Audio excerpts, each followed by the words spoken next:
All right, let's finish off arthrogram. So just a few notes on post-procedure. What do you do at the end?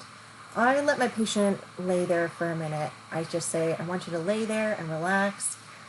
Don't let them jump off the table right away. They have just had numbing medication into that joint, especially if it's a hip. Don't let them jump off your table. If they've had a steroid injection, I want it to kind of seep into that joint. So let them relax. You've got paperwork to do. So I kind of go back, I scan in all my forms and do all my paperwork stuff, and I let them relax. A Band-Aid needs to be placed over the needle stick location. Don't clean off the ChloraPrep, the orange or betadine.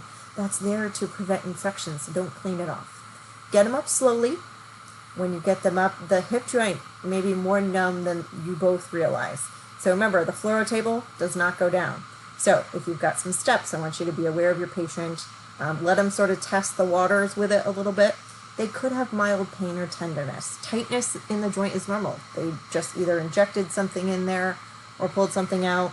Swelling, clicking and cracking, normal. Fever and redness, not normal. They should call their doctor. They should rest the joint. So tell them, don't go hiking a mountain. Don't go running. Don't go line dancing.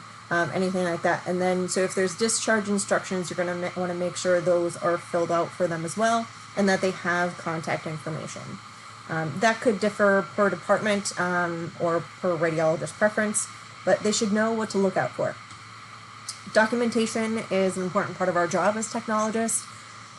For our protocol, I document the fluoroscopy time in minutes and seconds, the dose area product, the contrast type, so I need to put in my notes what type of contrast was used. So if it was Omnipaque, I would need to also identify the strength. So Omnipaque 350 and how many cc's of that was used.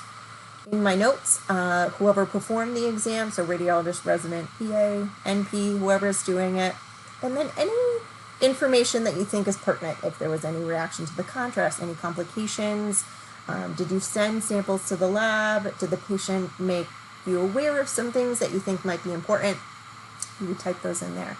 And then we have to scan documents into the PACS system, so ours is Synapse. We have a timeout form, a consent form, and a discharge instruction form. Sorry about that.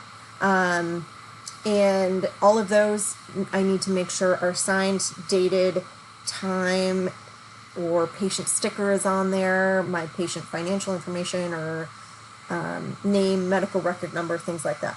I have to scan all those in. Documentation is key, and then making sure I have my patient up and off the table and out to the front. So that rounds up arthrograms, and that should finish us off.